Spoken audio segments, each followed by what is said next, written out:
साथीहरू नमस्कार। दुःख पर्दा न दाई भेटियो न भाइ भेटियो। दुःख पर्दा न दाई भेटियो न भाइ भेटियो। आफ्नै छायासँग पनि आज पराई भेटियो। हाँसो ओठमा सजाएर भित्र आँसु बोके। हाँसो ओठमा सजाएर भित्र आँसु बोके। सबैलाई खुसी देखाएर मन रुवाई भेटियो।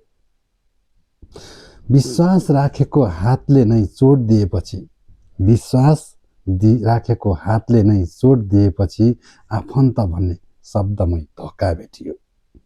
म चुप लागेको भनेर पीडा सकिएको होइन साथीहरू, म चुप लागेको भनेर पीडा सकिएको होइन। बोल्न नसकिने मनको सागरमा गहिराई भेटियो। बोल्न नसकिने मनको सागरमा गहिराई भेटियो। हस्, धन्यवाद।